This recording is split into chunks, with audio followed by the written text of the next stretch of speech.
I'm Ayushi Gandhi, and today we are going to talk about cleaner development mechanism. We have known several global environmental issues like ozone layer depletion, greenhouse effect, climate change, and acid rain. So we have discussed all these issues, but to reduce these issues, cleaner development mechanism was developed by different countries in the world. So countries united together to reduce the pollution in the environment and to conserve the resources in the environment. So let us learn what is clean development mechanism, which is a very important topic nowadays. So firstly, for clean development mechanism, Kyoto Protocol is very much important. Kyoto Protocol was designed in the city Kyoto, which is in Japan, in 1990 to reduce the emission of greenhouse gases and to observe the changes which are right now happening in our surrounding, which are resulting into climate change. And there are several effects of climate change in our surrounding. So a protocol to the United Nations Framework Convention on Climate Change, UNFCCC or FCC, aimed at fighting global warming, sets binding targets for 37 industrialized countries and the European community to reduce their greenhouse gas emission. So European countries are mostly industrialized countries, so that's why they are emitting more and more amount of greenhouse gases like carbon dioxide, nitrogen oxides, methane, and CFC, which are very dangerous greenhouse gases because they absorb the heat in the surrounding and increase the temperature of the earth, resulting into increase in level of sea and floods and other several harmful conditions. Binding countries to meet their targets primarily through national markets. Additional means of meeting targets through three market-based mechanisms. So clean development mechanism and Kyoto Protocol was dependent on emission trading. So you should know how much amount of carbon is released by producing different products.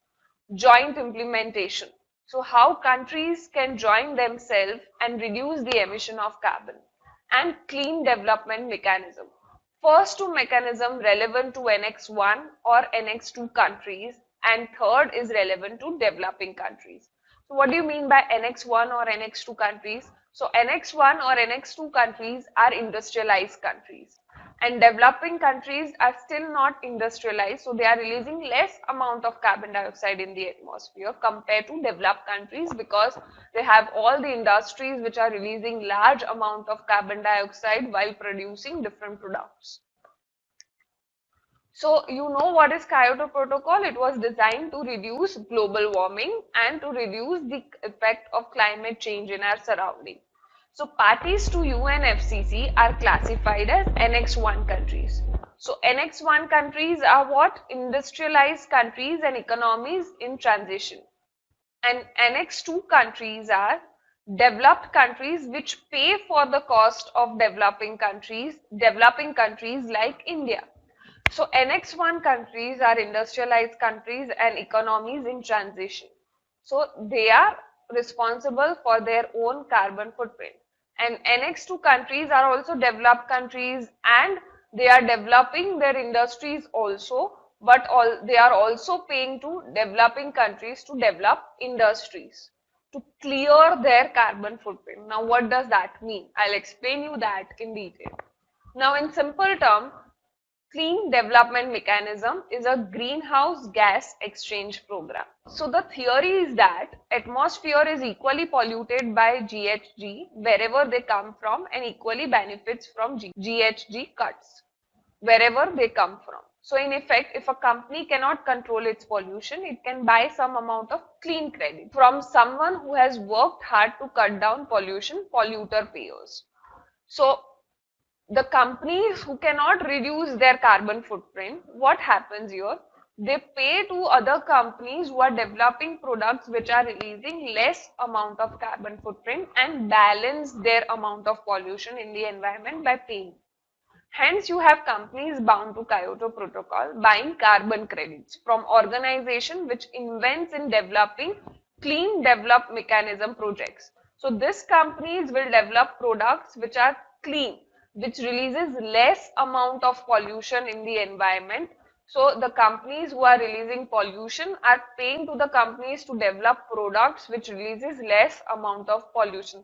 That is clean develop mechanism. So countries are exchanging money and reducing the level of greenhouse gases in the surroundings. So here you can see companies in Annex 1 countries. So there are industries which are releasing large amount of carbon dioxide in the atmosphere.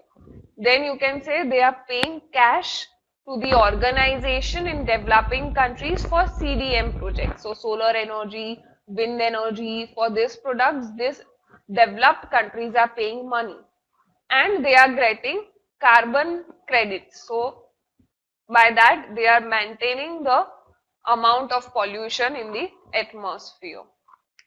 Now, what do you mean by certified emission reduction? So, primary unit of measurement of the carbon reduced by the project given by CDM Executive Board, certification that a project has managed to reduce 1 ton of CO2 per year. Approximately price of a single CER ranges from $10 to $35 depending on trading and exchange and market conditions. So for how much amount of carbon? 1 ton of carbon, you have to pay $10 to $35 to the company who are developing products which releases less amount of pollution and which are clean for the environment. So that is how you get a carbon offset credit. And that is how you balance the amount of carbon footprint of yours in the environment. So if you have 35 tons of carbon released by you in environment and you are paying for 25 ton of carbon, then your carbon footprint is only 10 tons. Are you getting it? Now, a CDM projects can be in many areas. So developed countries can invest in several things. Renewable energy, clean energy, energy efficiency in construction, transport, waste management, solvent use, afforestation, green cover, agriculture, HFC, PFC and others. So in all these fields, developed countries can invest to reduce the carbon footprint of them. So now how clean development the mechanism is benefiting the Annex 1 countries. So industrialized countries, they are releasing large amount of carbon in the atmosphere. So how it is benefiting them? By paying cash to developing countries. How it is benefiting them? So reduction in overall emission mitigation cost, flexibility in meeting emission reduction commitments, investment opportunities. So they are investing their money, they get flexibility in their own carbon footprint. So these are some advantage to the Annex 1 countries. Now, what is the advantage to developing countries, which is Annex 2 countries? Additional financing for sustainable development projects in the country. So you get additional finance, technology transfer and development. So developed countries will help developing countries, mitigates local environmental pollution, job and infrastructure is raised in developing countries. So these are benefits of CDM in developing countries. Thank you. I hope you have learned what is clean development mechanism and see you in the next lecture.